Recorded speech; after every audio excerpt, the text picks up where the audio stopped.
പീഡനക്കേസിൽ കുരുക്ക് മുറുകിയതോടെ ഒളിവിൽ പോയ Rahul Mankoottam M L A ഇന്ന് വയനാട്ടിലെ കോടതിയിൽ ഏതെങ്കിലും ഒന്നിൽ കീഴടങ്ങുമെന്ന് സൂചന.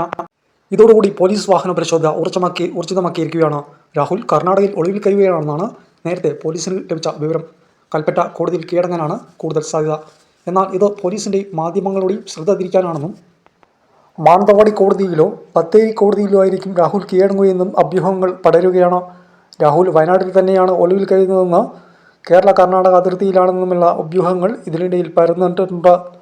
അതുകൊണ്ട് തന്നെ ഇന്ന് വൈകിട്ട് മുതൽ മുത്തങ്ങ ഉൾപ്പെടെയുള്ള വയനാട് കർണാടക അതിർത്തി പ്രദേശങ്ങളിൽ ബത്തേരിയിലും പോലീസ് പരിശോധന ഊർജിതമാക്കും. അതേസമയം രാഹുലിൻ്റെ മുൻകൂർ ജാമ്യാപേക്ഷയുടെ വിധി ഇന്ന് പുറത്തുവരും. തിരുവനന്തപുരം ജില്ലാ പ്രിൻസിപ്പൽ സെഷൻ കോടതിയാണ് വിധി പറയുക. രാഹുലിൻ്റെ അറസ്റ്റ് കോടതി തടഞ്ഞിട്ടില്ല. രാഹുലിൻ്റെ അപേക്ഷ പ്രകാരം അടച്ചിട്ട മുറിയിലായിരുന്നു ഇന്നലെ വാദം കേട്ടത്. ഡിജിറ്റൽ തെളിവുകളടക്കം നിരവധി വാദപ്രതിവാദങ്ങൾ നടത്തി 1.5 മണിക്കൂറിലേറെ നീണ്ടുനിന്നു. കോടതിയിൽ കുറ്റം തെളിയുന്നവരെ രാഹുൽ കുറ്റാരോപിതൻ മാത്രമാണ്. അതുപോലെ പരാതിക്കാരി അതിജീവിതയുമാണ്.